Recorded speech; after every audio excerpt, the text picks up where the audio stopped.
This conversation is powered by Google Illuminate. Check out illuminate.google.com for more. So we're diving into something a little different today. A guide for new hams. Sounds pretty niche, huh? It is, but it's surprisingly interesting. There's a whole world out there beyond just talking to your neighbor. Really? I always pictured it as, old guys talking about the weather. That's a stereotype. There's a lot more to it than that. Think global communication, emergency Well, response. hold on. Emergency response? Like real life-saving stuff? Okay, so let's start with the basics. What exactly is ham radio? It's a hobby, a community, and a way to communicate using radio waves. You get a license, build your own equipment, and connect with people all over the world. So like a walkie-talkie, but way more powerful and with a much bigger range. Exactly. And you can do so much more than just talk. You can send pictures, data, even Morse code. Okay, so I want to get my license. How hard is it? Not as hard as you might think. Yeah. There are study guides, practice tests online. It's all pretty straightforward. Right. And what does the test cover? Radio theory, regulations, and some basic operating procedures.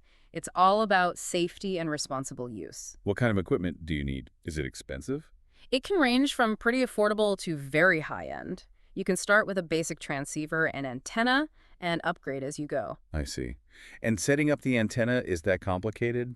It depends on the antenna type. Some are simple, others require more technical knowledge. There are plenty of resources online to help you out. So once you're set up, how do you actually talk to other hams? You choose a frequency, and if someone else is on that frequency, you can chat.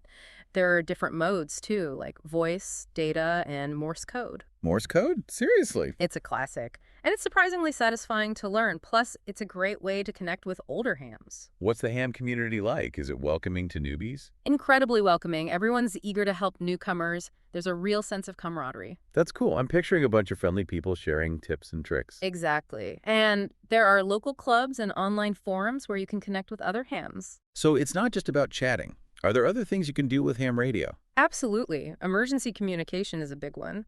Hams often provide vital support during natural disasters. Wow, that's pretty impactful. It is.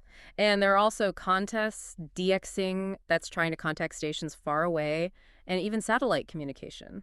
So it sounds like ham radio is a lot more than just talking about the weather. It's a community, a skill, and a way to connect with people around the world. Exactly. It's a rewarding hobby that offers a lot of opportunities for learning and growth. Yeah. That's a great discussion. Thanks for sharing your expertise.